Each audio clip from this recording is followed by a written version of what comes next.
नमस्कार, स्वागत है एक बार फिर से चुनावी समर में। हम लेकर आए हैं आपके लिए बीएसपी फैमिली के कुछ।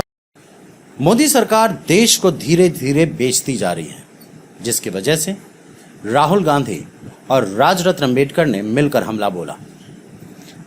दरअसल मोदी सरकार ने रेलवे में निजीकरण की ओर कदम बढ़ा दिए हैं। सरकार ने इसके लिए 109 जोड़ी ट्रेनों के लिए प्रस्ताव भी मांगा। मोदी सरकार इस प्रस्ताव से करीब 30,000 करोड़ रुपए के निवेश की उम्मीद लगाए बैठी है, लेकिन राहुल गांधी और राजरत्न अंबेडकर को यह फैसला रास नहीं आया।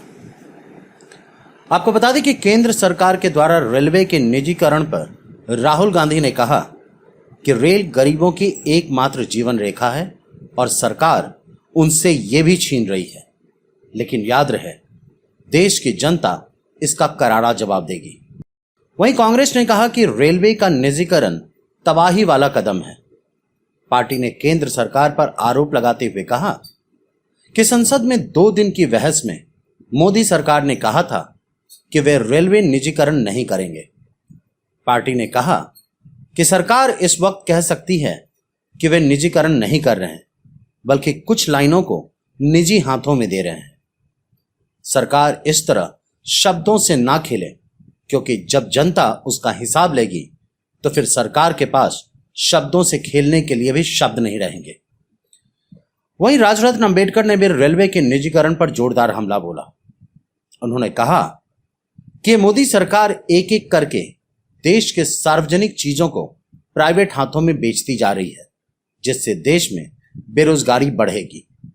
उन्होंने कहा कि मोदी सरकार की नीति यही है कि अपने शासनकाल में देश को पूरी तरह से उद्योगपतियों के हाथों में सौंप दिया जाए, ताकि आने वाले समय में भाजपा आसानी से सत्ता हासिल कर सके और कहीं चुनावों में भाजपा हार भी गई तो भी नई सरकार के पास जनता के लिए काम करने का कोई खास अवसर नहीं रहे। कि देश में चुनाव हारने के बाद भी परोक्ष रूप से मोदी शासन बरकरार रहेगा। यहां आपको यह बता दें कि राहुल गांधी, राजरत्न अंबेडकर के अलावा कांग्रेस पार्टी के अन्य नेताओं और विपक्षी पार्टियों की ओर से सरकार के इस फैसले का भले ही विरोध किया गया है, लेकिन सरकार अपने इस फैसले पर अड़िग दिख रही है। सूत्रों से मिली जानकारी के अनुसार इन ट्रेनों को भारतीय रेलवे के ड्राइवर और गार्ड ऑपरेट करेंगे। वहीं रेलवे की ये 109 जोड़ी ट्रेनें भारत में निर्मित होंगी, जिससे मेक इन इंडिया को बढ़ावा मिलेगा। इससे निजी कंपनियों की गाड़ियों के वित्त पोषण, खरीद, संचालन और रखरखाव के लिए जिम्मेदारी होगी। तो में जाने के बाद कर्मचारियों के साथ किस तरह का व्यवहार होगा, यह हम सभी जानते हैं।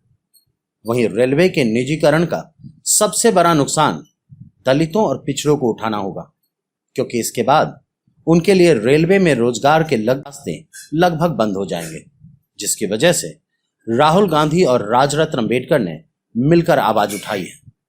ऐसे में अब देखना यह है कि इनके आक्रामक रूप के बाद मोदी सरकार अपना फैसला बदलती है या नहीं।